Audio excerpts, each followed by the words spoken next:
I remember the exact moment it happened, not because it was loud or dramatic, but because of how quiet it felt. We were sitting around the dining table, the same one we had used for years, scratched at the corners and slightly uneven on one leg. My mother had just finished serving dinner, and my father cleared his throat in that way he always did when he had something important to say. "We've decided to help your brother with a down payment," he said, looking at me briefly before turning his attention back to his plate. Just like that. No build-up. No discussion. Just a statement. My younger brother smiled, the kind of smile that tries to stay humble but can't quite hide the excitement. He had always been like that, easygoing, likable, the kind of person people naturally wanted to help. I wasn't jealous of him, not really. But in that moment, something shifted inside me. I waited. I thought maybe there was more. "And you," my mother added gently, "you're independent. You'll figure it out. You always do." It wasn't cruel. It wasn't even said with bad intention. But somehow, that made it worse. I nodded. I said something like, "Yeah, of course," and forced a small smile. Inside, though, it stung more than I expected. Not because they were helping him, but because they had already decided I didn't need the same support. That night, I lay awake staring at the ceiling, replaying the conversation over and over again. I told myself not to make it a big deal. I told myself they believed in me. That's what people say, right? You're strong, you'll manage. But it didn't feel like belief. It felt like being overlooked. Still, I didn't argue. I didn't confront them. I didn't even bring it up again. Instead, I opened my laptop. At the time, I had some savings, not a huge amount, but enough to maybe do something with if I was careful. I started researching. Property prices, mortgages, neighborhoods, interest rates. I had no real plan, just a quiet determination to prove, maybe to them, maybe to myself, that I didn't need anyone's help. It wasn't easy. The first property I bought was small. Really small. A one-bedroom apartment in a part of town that most people avoided. The building was old, the paint peeling in places, and the hallway lights flickered at night. But it was mine. I remember holding the keys in my hand for the first time. There was no big celebration. No one came with me. It was just me, standing in an empty apartment that smelled faintly of dust and old carpet. But I felt something I hadn't felt in a long time. Pride. The first year was tough. Really tough. I had a mortgage to pay, maintenance costs I hadn't fully anticipated, and moments where I questioned whether I had made a mistake. I lived simply, cutting down on expenses, skipping things most people my age were doing. Vacations, eating out, even small luxuries, I let them go.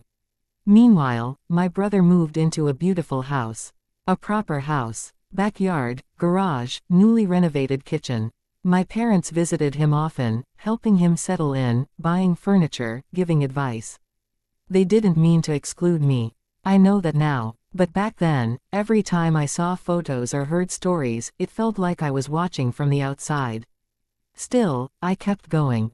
After about a year, something changed. Property values in my area started to rise. Not dramatically, but enough to make me notice. I had been reading, learning, understanding how real estate worked, not just owning a place to live, but as an investment. That's when the idea hit me. What if I didn't stop at one? It sounded ridiculous at first. I wasn't wealthy. I didn't have financial backing. But I had something else: discipline, patience, and a willingness to take risks carefully. I rented out my apartment and moved into an even smaller place. Temporarily. It wasn't comfortable, but it allowed me to save more and build equity. The second property came 2 years later. This one was slightly better. Still modest, still required work, but in a slightly more promising area. I used everything I had learned from the first experience. I negotiated harder, planned better, and managed my finances more carefully. Slowly, things started to build. By the time I bought my third property, I wasn't just guessing anymore. I understood the process. I knew what to look for, what to avoid, and how to make decisions without letting emotions get in the way.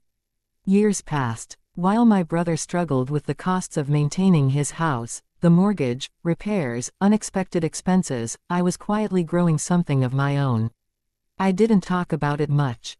Not out of secrecy, but because it never felt like something I needed to announce. My parents knew I had bought a place, but they didn't really know the full extent of what I was doing. To them, I was still the independent one. Eventually, I reached a point where I owned multiple properties. It wasn't overnight. It took years of sacrifice, discipline, and moments of doubt. But it happened, and with that came stability. Not just financial stability, but a sense of control over my own life. I wasn't relying on anyone. I had built something from the ground up, starting from a moment that once felt like rejection. Ironically, that moment had become the foundation of everything. Things stayed that way for a while. Then, slowly, the tone started to change. It began with small comments. My parents asking more questions about what I was doing. Curious, impressed even. "You've done well for yourself," my father said once, nodding thoughtfully.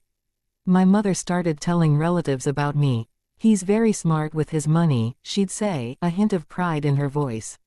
I didn't know how to feel about it. Part of me appreciated the recognition. Another part couldn't forget how it all started. Then came the requests. At first, they were subtle. Casual mentions of financial strain. My brother having difficulty keeping up with payments. Unexpected repairs. Rising costs. I listened. I sympathized. But I didn't offer anything. Then one evening, my mother said it directly. "You know, your brother is going through a tough time," she said. "It would mean a lot if you could help him out." Just a little. I felt that familiar tightness in my chest. A part of me had always known this moment might come. I didn't respond immediately. I just nodded, said I'd think about it. But it didn't stop there. Over the next few weeks, the hints became more direct. My father mentioning responsibility, family, supporting each other. And then, one day, it was said clearly. "You have more than enough," he said. "It wouldn't hurt you to share some of what you've built." Share. That word stayed with me. Because I couldn't help but think back to that dinner table. To the moment when support had been given to one of us, and not the other. I wasn't angry. Not in the loud, explosive way people expect. But there was something else. Something quieter. A memory that hadn't faded. I thought about the nights I stayed up worrying about bills.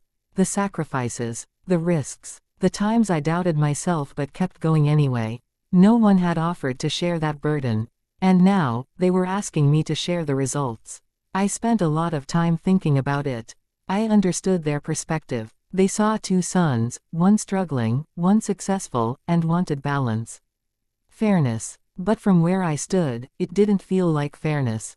It felt like being asked to erase the very thing that had made me who I am now. When I finally responded, I chose my words carefully. "I'm not in a position to help financially," I said. It wasn't entirely true. I could help, but I didn't want to. The silence that followed was heavy. My mother looked disappointed. My father, slightly disapproving. My brother didn't say much, but I could feel the tension. I wasn't sure if they understood. Maybe they thought I was being selfish. Petty. Holding on to something that should have been let go. But for me, it wasn't about revenge or proving a point.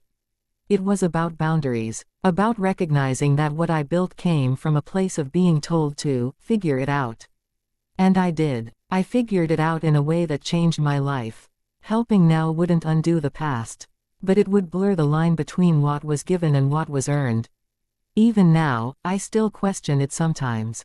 Late at night, when everything is quiet, I wonder if I'm being too rigid. If I should let it go and help, simply because I can.